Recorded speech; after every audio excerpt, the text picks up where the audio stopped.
Sveiki prisijungę prie tinklalaidės Laikas pokyčiams. Šiandien kartu su Pokyčių namų bendruomenės psichologė, psichoterapeutė Birutė mes kalbėsime apie pinigų psichologiją. Turbūt visi žinome žodį pinigai, žinome žodį psichologija ir dažnai mes juos vartojame gan atskirai, ar ne? Tai pinigai kažką perkame, kažką uždirbame, kažkaip juos naudojame. Na, psichologiją dažnai įsivaizduojame kažkokius sunkumus, turbūt, kažkokią problematiką ir taip toliau. Tai kaip čia šitoj vietoje mes šiandien pasirinkom kalbėti apie pinigų psichologiją, tai kodėl verta kalbėti ne tik apie pinigus, bet ir apie psichologiją kartu šitoj vietoje? Aš manau, kad šita tema yra aktuali kiekvienam, ar ne? Pradedant nuo aktualumo tikrai yra svarbu, o kitas dalykas yra, kad dažnai mūsų pinigų sprendimai remiasi ne loginiais dalykais, o emociniais dalykais, kas ir yra psichologija, ar ne? Ir vienas žmogus turi finansinių sunkumų, nors uždirba pakankamai pinigų, ar ne? O kitas turi mažas pajamas ir jisai puikiai tvarkosi su savo pinigais. Taip pat yra žmonių, kurie turi vidutinės pajamas ir jaučiasi, kad pinigų jam yra pakankamai. O yra milijonierių, kurie galvoja, kad jų sąskaitoje yra dar nepakankamai. Tai čia ir prasideda visas aktualumas ir įdomumas šitos temos. Tai ką reiškia tas santykis su pinigais? Ar jis gali būti sveikas kažkoks, toksiškas? Kaip galime čia tą santykį įvertinti? Tai psichologijai, kaip ir santykis su kitais dalykais, taip ir su pinigais gali būti sveikas ir toksiškas, ar ne? Ir tai dažnai yra susijęs su mūsų emocijomis, kaip mes jaučiamės apie pinigus ir su mūsų įsitikinimais. Tai sveikas santykis yra tada, kai mes apie pinigus jaučiamės gerai, jaučiam saugumo jausmą, mes juos galim pakankamai gerai kontroliuoti, valdyti, kaupti, taupyti, pasiekti savo tikslų ir jausti laisvę šitoje temoje. Toksiškumas prasideda tada, kai pinigai kelia mums baimę, kaltę, gėdą, pyktį, kai mes jų negalim suvaldyti, kai jie išslysta tarsi kaip pro pirštus. Tada prasideda jau toksiškas santykis su tais pinigais. Aišku, būna ir atsainus santykis, ar ne, kai žmogus nekreipia dėmesio į finansus. Užteko šią mėnesį ir gerai. Ir negalvoja ten apie kaupimą, apie taupimą, apie ateities planus. Tai kada pradeda formuotis tas santykis mūsų su pinigais? Vaikystėje ar kai gauname pirmą kažkokį atlyginimą, ar dar kažkokiu kitu metu? Tai pradeda nuo pat pirmųjų mūsų ankstyvųjų dienų pradeda formuotis, ar ne? Tai priklauso, kokioje aplinkoje vaikas auga. Ar jis auga finansiškai aprūpintoje aplinkoje, ar jis auga aplinkoje, kur dėl finansų yra stipriai nerimaujama. Taip pat labai svarbu yra, ką vaikystėje girdi iš tėvų vaikai. Ar jie girdi, kad tas ten, kur turi daug pinigų, tai jis ten blogas žmogus yra ir panašiai, ar ne? Ar jie girdi taip, kad viskam pakanka pinigų, bet visada reikia taupyti, turėti papildomai pinigų, kažkokiai dienai, jeigu kas nutiktų ar ne ir panašiai. Tai visi tie įsitikinimai tikrai jų pradžia prasideda vaikystėje. Paskui, aišku, per gyvenimą jau viskas formuojasi ir per elgesį, ar ne? Kai gauna pirmosius pinigus vaikai, jie gauna pirmosius patyrimus, kaip jiems ten sekasi įvaldyti tuos finansus. Ar pavyksta pataupyti, ar tą pačią dieną išleidžia ir tada liūdna pasidaro. Tai irgi tada mokosi nuo pat ankstyvų dienų vaikai, kaip ir ką daryti su tais pinigais.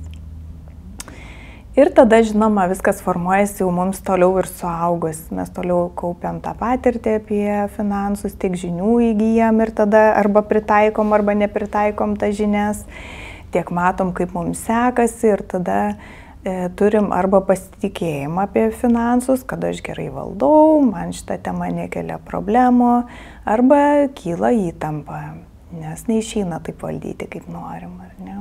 Tikrai esu turėjusi ir pati klientų, kurie jaučiasi nesaugus, pavyzdžiui, kai neturi tam tikro kiekio pinigų sąskaitoje, arba kai pasiekia tą kiekį, vis tiek jie negali išleisti ir tada didesnis tas kiekis turėtų būti. Tai kaip pati tavo patirtis šitoje vietoje, kaip rodytų, ar čia tos vaikystės patirtis atneša, gal kokios tos frazės tėvų vartojamos, gali sukelti tą tokį nesaugumo pojūtį ir kad tu nuolat, atrodo, turi turėti pinigų ir net neaišku, kokį kiekį iš tikrųjų. Tai tas nerimas tikrai dažnai ateina iš to ankstesnio patyrimo. Ir jeigu namuose trūkdavo tų pinigų arba ten ištiko kažkokia finansinė krizė šeimą, tai gali tas jausmas pasilikti ir taip pat tie žodžiai, kuriuos kartodavo tėvai tuo momentu, kad mes to savo negalim leisti, kad siaubas kaip dabar išgyvensim ar ne ir panašiai. Ir tada ateina suvokimas, kad tie finansai gali staiga tarsi jų yra ir gali iš niekur nebelikti. Ir tada žmonės pradeda kaupti. Kaupia kaip pelytės neša į urvelę pas save tos finansus ir neaišku tada tikrai, kurioje vietoje jau saugu yra. Jeigu yra patyrimas, kad buvo pinigų ir staiga nebeliko, tai tada atrodo, kad jų nesvarbu kiek turi, gali staiga nebelikti. Tada žmonės kaupia daugiau negu reikėtų kaupti. Dar viena mėgstama turbūt frazė tėvų vartojama: pinigai ant medžių neauga. Galima taip vaikams sakyti, ar ne? Geras klausimas. Čia matyt ateina iš to finansinio švietimo, ar ne? Kaip tėvai stengiasi paaiškinti vaikams, kad yra, kur mes galim leisti finansus ir yra, kur negalim.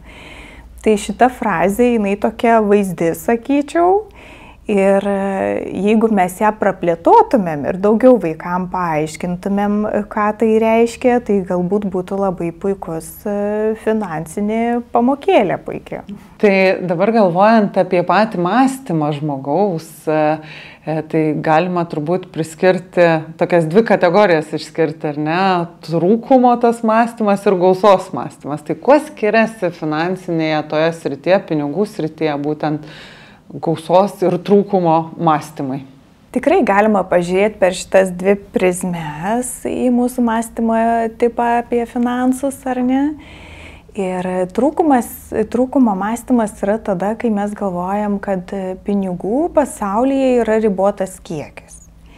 Ir čia dažnai, toks vienas kaip pavyzdys gali būti, kai viena klientė dalinosi, kad kai jos bendradarbė arba draugė uždirba daugiau, pakelia ten pareigose ir panašiai, ir jai kyla tada pavydo jausmas. Ir tai yra susiję su tuo, kad kyla jausmas, kad jeigu kitas uždirba, tai tarsi man mažiau lieka. Nors iš esmės nelieka jai mažiau tų finansų, ar ne? Tai čia yra tas trūkumo mąstymas. Kai mes galvojam, kad visiems neužteks, jeigu vienas gauna daugiau, tai man nebeliks tarsi, ar ne? O gausos mąstymas yra, kad pinigų pasaulyje yra pakankamai ir jų dar prispausdina ir prispausdins. Ir kad visiems užteks, jeigu aš kuriu vertę, nešu kažkokią naudą pasauliui, tai man bus už tai atlyginta. Ir tai yra neribotas dalykas. Tai yra gausos mąstymas. Tai dabar, jeigu, pavyzdžiui, aš gyvenu iš to trūkumo mąstymo, kaip tai gali nulemti mano kažkokį tai elgesį su pinigais arba su savimi pačiu netgi, nes, tarsi pavydžiu ar ne kažkam, tai kaip tai lemia, kaip aš gyvenu, jeigu gyvenu iš trūkumo to perspektyvos? Tai iš tikrųjų veiktų neigiamai. Visų pirma, tai gali pagadinti santykius. Jeigu mano geriausia draugė uždirba vis daugiau, tai aš galiu galvoti, kad jinai tarsi iš manęs atima tą galimybę uždirbti daugiau. Ir tada palaipsniui aš galiu nebemėgti tos draugės, galiu jausti jai neigiamus jausmus ir panašiai. Lygiai taip pat, jeigu mano bendradarbis kažkoks pradeda daugiau uždirbti, aš galiu jausti, kad aš nebegaliu eiti prašyti atlyginimo pakelimo, nes jau mūsų įmonė išnaudojo mano bendradarbiui savo lėšas. Tai kai aš galvoju per šitą prizmę, galvoju, kad man gali nebelikti kažkokiu tai tų finansų. Tai jeigu jau iš gausos, tai tada aš tarsi labiau galiu atsiverti tiem galimybėm gauti daugiau pinigų ir panašiai, ar ne? Žinoma, neabejotinai. Aš jeigu kuriu vertę įmoniai ar kažkam kitam, nešu naudingus dalykus, tai aš žinau, kad pinigų pasaulyje yra pilna ir aš galiu uždirbti tos pinigus ir galiu juos turėti. Kaip taip atsitinka žmonėm? Atrodo, uždirba pinigų ir kitas dar pažiūri ir galvoja, oho, kiek jisai uždirba, bet jis gyvena nuo algos iki algos. Ar čia kažkokie įsitikinimai lemia, ar čia būtent tas trūkumo gausos mąstymas lemia? Kokia tavo patirtis šitoje vietoje? Dažnai tai yra susiję su įsitikinimais. Pavyzdžiui, įsitikinimas, kad pinigai neužsilaiko. Tai jeigu aš galvoju, kad jie neužsilaiko ir aš ten kažko labai noriu, tai aš turiu kuo greičiau nusipirkti, nes paskui nebebus tų pinigų. Nesvarbu, kad aš uždirbu pakankamai, ar ne? Ir tada aš tų pinigų neužlaikau, juos išleidžiu ir tada gyvenu nuo algos iki algos, nors uždirbu pakankamai. Kitas dalykas yra, kad žmonės, kurie neblogai uždirba, jie dažnai daug dirba arba sunkiai dirba ir dažnai paskui nori emociškai kompensuoti tą savo nuovargį, kitas emocijas, pasilepinti ir po sunkios darbo dienos ten važiuoja nusipirkti, pavyzdžiui, gražios suknelės ar kažko kito ir tada tie pinigai taip ir užsibaigia, ar ne? Tai va tie dalykai ir kartais, kai žmonės pradeda daugiau uždirbti, jie labai nori daugiau sau leisti. Kai atitinkamai daugiau sau leidžia, vis tiek gaunasi, kad gyvena nuo algos iki algos. Kaip man suprasti, ar mano tie įsitikinimai man padeda ar trukdo gyventi, turėti pinigų ir panašiai? Tai jeigu tu apie savo finansus jautiesi blogai, kyla ten gėdos jausmas, kaltės jausmas, baimės jausmas, tai panašu, kad tie įsitikinimai nėra padedantis. Jeigu finansai greitai išgaruoja, nepriklausomai nuo pajamų, nuo gyvenimo situacijos, tai lygiai taip pat rodo, kad greičiausiai yra šitoje vietoje sunkumų. Tai dabar psichologai, kokius išskiria įsitikinimus, kurie būtų sveiki arba pakankamai sveiki mūsų gyvenimo kasdienybėje? Sveika būtų manyti, kad jeigu aš kuriu vertę, nešu gerus dalykus pasauliui, tai aš už tą man bus atlyginta, aš gausiu atlyginimą, šiuo atveju finansinį atlyginimą.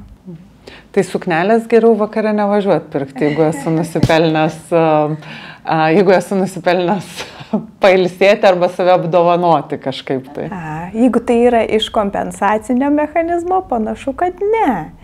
Jeigu aš ten esu pavargęs ar kažkaip kitaip, tai galbūt aš turiu patenkinti savo kažkokį kitą poreikį. Pavyzdžiui, pailsėti daugiau, leisti savo į gamtą nueiti ir visa kita. Bet jeigu finansai leidžia ir aš noriu geros suknelės ir aš sąmoningai apsisprendžiu tą daryti, tai viskas su tuo yra gerai ir tada svarbu gerai jaustis, kad aš nusipirkau, to norėjau ir tą sau leidau.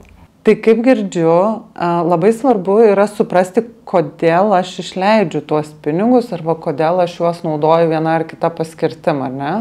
Svarbus sąmoningumas labai šitoje vietoje, kad tai būtų iš mano vidinio apsisprendimo einantis dalykai.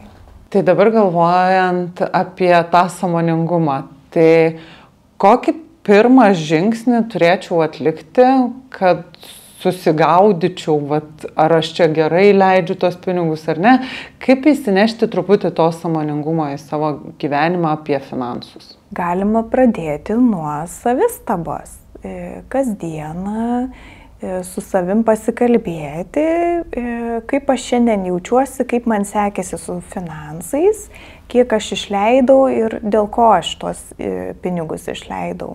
Tai ačiū už pasidalintus tuos kelius žingsnius, tai tikiuosi, kad mūsų klausytojai kažką savo panaudos iš tų žingsnių, o dabar kaip finansinė ta tema, pinigų tema veikia artimus santykius? Artimuose santykiuose pinigai tikrai turi didelę reikšmę, nes žinoma jau, kad ir poros, pusė šeimų išsiskiria dėl finansų ir visa kita. Nes finansai yra tokia tema, kuri atsineša daug įsitikinimų. Ir vienas, pavyzdžiui, partneris gali galvoti, kad reikia kaupti ir taupyti, kitas gali galvoti, kad gyvenam vieną kartą ir reikia dabar keliauti ir veikti ir panašiai. Ir tada pasidaro labai sudėtinga suderinti tuos skirtingus įsitikinimus. Tai artimuose santykiuose gali žmonės padėti vienas kitam arba kaip tik trukdyti. Padėti tuo atveju, kad jeigu turim bendrą viziją, susitelkiam, taupom bendram tikslui, tai tada mes tokia kaip komanda tampame. Bet jeigu tie įsitikinimai pernelyg išsiskiria, tai tada labai sunku vėl sudirbti ir tapti tą komandą. Ar įmanoma žmogui, kuris galvoja, kad gyvenu tik vieną kartą ir reikia greitai išleisti pinigus, pakeisti mąstymą į tą, kad dabar reikia taupyti, atsidėti ir vėliau juos galbūt išleisti? Žinoma, įmanoma, jeigu žmogus supranta, kodėl jisai norėtų pradėti kitaip gyventi. Nes gali būti, kad jis gerai jaučiasi su šito gyvenimo būdu ir kol žmogus jausis gerai, tol jisai taip ir gyvens. Ir gal nėra vieno teisingo gyvenimo modelio, svarbu, kad žmogui būtų gerai. Ar tavo patirty yra buvę žmonių, porų, kurios susivienodino arba rado tą bendrumą, nors buvo prieš tai labai skirtingose galbūt poliuose? Buvo, tikrai buvo, kai atėjo daugiau sąmoningumo ir išsigrynino ateities tikslus pora. Tai dar vienas toks santykiuose aspektas, galbūt nebūtinai vyro ir žmonos, tarkim, ar poros kažkokios, bet labai dažnai artimoje aplinkoje nekalbama apie pinigus. Tiesą sakant, aš ir pati užaugau tokioje aplinkoje, kur pinigai buvo tokia tabu tema. Tu nežinai, ten kiek tėvai ten uždirba, kiek. Ir po šiai dienai jaučiu, kad pati neklausiu, kiek kuris uždirba ir taip toliau. Kaip šis tylėjimas veikia irgi įsitikinimus, aplinką, galbūt santykius ir panašiai? Kai mes augam aplinkoje, kur pinigai yra tabu tema, tai greičiausiai visų pirma ir savo šeimoje pritaikysim ir pas mus tai taps tabu. Kita, mes gaunam informaciją, kad kažkas yra su tais pinigais, neša kažkokią emociją, gali nešti gėdos, nešvarumo, kažkokią emociją ir panašiai. Ir tada visi nekalba šitą temą, ar ne? Tai kartais žmonės nekalba, nes, pavyzdžiui, įsivaizduoja, kad pinigai yra nešvarūs, arba jų turėti ten yra ne visai gerai, arba jeigu įsivaizduoja, kad jie bus vertinami per šitą prizmę. Kaip mano viena klientė dalinosi, kad labai nesmagiai pasijuto, kai po giminės susitikimo vienas giminaitis sako, tai einam, aš palydėsiu tave iki mašinos, pažiūrėsiu, su kokia mašina atvažiavai. Tai mes niekas nenorim galbūt įvertinami per tą pinigų prizmę. Ar mes pakankamai uždirbam, ar pakankamai gerai valdom tos finansus, ar išleidžiam pinigus ten, kur reikėtų. Nenorim būti kažkaip apie tą vertinami. Tai dabar šitoj vietoj kalbėti ar nekalbėti apie finansus su kitais žmonėm? Pavyzdžiui, dalintis, kiek aš čia uždirbu, ar kaip tik pasilaikyti savo? Visos temos, kurios tampa tabu, jos savotiškai kažkokią emocinį krūvį gauna. Tai pamažu išlaisvėti šitoje temoje būtų sveika. Gal nesidalinti su kiekvienu praeiviu ten kasoje, pavyzdžiui, stovinčiu žmogumi, bet su artimiausiais žmonėmis, su artimiausiais draugais, kolegomis galbūt būtų nieko tokio. Tai jeigu dalinuosi su artimaisiais, ar ne, kažkokį apie savo atlygį, ar kažkokį siekiamą atlygį, tarkim, arba finansus, tai suartina labiau santykį, greičiausiai, ar ne? Dėl to čia rekomenduojama truputį laisviau pasakoti apie tai. Žinoma, ir suartina, ir galbūt artimieji mums kažką gali parekomenduoti, gal jie turi patyrimą, siekdami tų pačių finansinių tikslų. Tai tikrai ir suartina, ir tada galim gauti daugiau pagalbos, ir palaikymo, ir kitų dalykų, ko negaunam, kai uždari esam, užsidarę kažkurioje temoje. Tai jeigu man dabar labai gėda yra kalbėti apie tuos pinigus, ar ne, kokį pirmą žingsnį galėčiau šitoje vietoje padaryti, kad bent šiek tiek išdrįsčiau, ar kito žmogaus paklausti, ar pats pasidalinti apie finansus? Pirmas žingsnis būtų tikriausiai pasiklausyti, kaip kiti kalba apie finansus, ir tada galbūt sumažėtų ta tabu tema. O kitas žingsnis surizikuoti su pačiu artimiausiu žmogumi, pasidalinti, kuo labiausiai pasitikim, su kuo saugiausiai jaučiamės. Koks būtų tas vienas bent jau klausimas, pats svarbiausias klausimas savo, norint suprasti, tai koks yra mano santykis su pinigais? Aš pradėčiau nuo to, kad pagalvočiau, ką vaikystėje girdėjau apie pinigus, ką kalbėdavo mano aplinka, ir pagalvočiau, kaip tai dabar veikia mane šiandien. Gerai, ir jeigu aš taip, suprantu jau, ar ne, kad turiu kažkokių įsitikinimų, turiu kažkokių tai minčių ir juos noriu keisti, nes galvoju, kad tai man trukdo. Tai kokią vieną praktiką tokią galėčiau be galbūt psichologo pagalbos šitoj vietoj tiesiog pabandyti atlikti namuose ir taip po truputį keisti savo galbūt matymą, įprotį būtent apie finansus, pinigus ir panašiai. Jau pusę kelio būtų nueita, jeigu jau ten atrasti tie įsitikinimai. Tai pirmą pradėčiau nuo kvestionavimo šito savo įsitikinimo ir tyrinėčiau, kiek jis teisingas, kiek klaidingas.